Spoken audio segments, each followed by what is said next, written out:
Kisah Para Rasul 2 ayat 14-40. Maka bangkitlah Petrus berdiri dengan ke-11 rasul itu, dan dengan suara nyaring ia berkata kepada mereka, "Hai kamu orang Yahudi dan kamu semua yang tinggal di Yerusalem, ketahuilah dan camkanlah perkataanku ini. Orang-orang ini tidak mabuk seperti yang kamu sangka, karena hari baru pukul 9. Tetapi itulah yang difirmankan Allah dengan perantaraan Nabi Yoel. Akan terjadi pada hari-hari terakhir. Demikianlah firman Allah, bahwa aku akan mencurahkan rohku ke atas semua manusia. Maka anak-anakmu laki-laki dan perempuan akan bernubuat, dan teruna-terunamu akan mendapat penglihatan-penglihatan, dan orang-orangmu yang tua akan mendapat mimpi.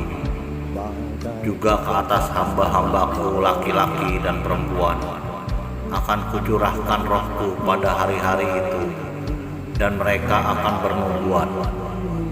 Dan aku akan mengadakan mukjizat-mukjizat di atas, di langit, dan tanda-tanda di bawah, di bumi, darah dan api, dan gumpalan-gumpalan asap.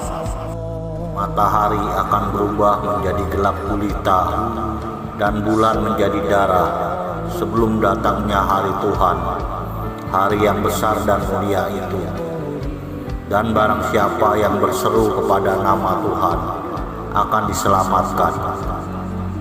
Hai orang-orang Israel, dengarlah perkataan ini. Yang aku maksudkan ialah Yesus dari Nazaret, seorang yang telah ditentukan Allah dan yang dinyatakan kepadamu dengan kekuatan-kekuatan dan mukjizat-mukjizat dan tanda-tanda yang dilakukan oleh Allah dengan perantaraan Dia di tengah-tengah kamu, seperti yang kamu tahu. Dia yang diserahkan Allah menurut maksud dan rencananya telah kamu salibkan dan kamu bunuh oleh tangan bangsa-bangsa durhaka. Tetapi Allah membangkitkan Dia dengan melepaskan Dia dari sengsara maut, karena tidak mungkin Ia tetap berada dalam kuasa maut itu.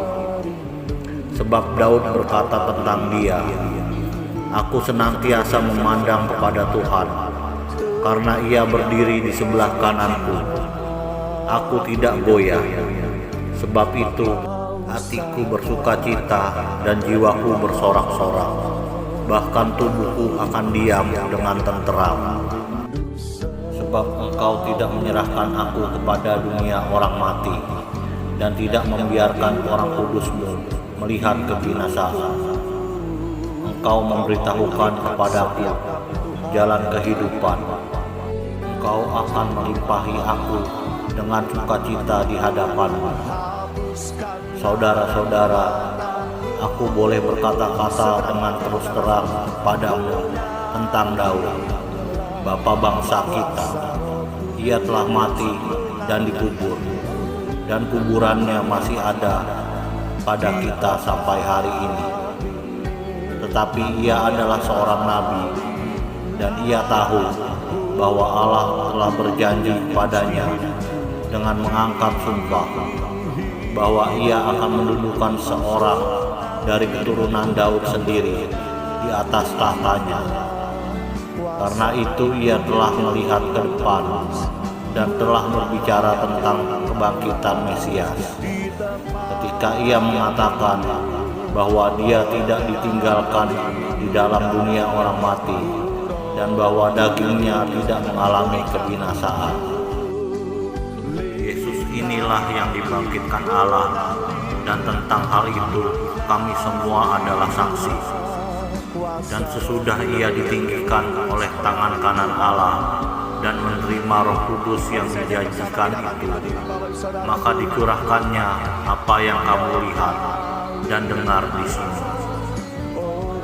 Sebab bukan Daud yang naik ke surga, malahan Daud sendiri berkata, Tuhan telah berfirman kepada Tuanku, duduklah di sebelah kananku, sampai ku buat musuh-musuhmu menjadi tumpuan kakimu. Jadi seluruh kaum Israel harus tahu dengan pasti bahwa Allah telah membuat Yesus yang kamu salibkan itu menjadi Tuhan dan Kristus. Ketika mereka mendengar hal itu, hati mereka sangat terharu. Lalu mereka bertanya kepada Petrus dan rasul-rasul yang lain, apakah yang harus kami perbuat, saudara-saudara? Jawab Petrus kepada mereka, bertobatlah dan hendaklah kamu masing-masing memberi dirimu dibaptis dalam nama Yesus Kristus untuk pengampunan dosamu, maka kamu akan menerima karunia Roh Kudus.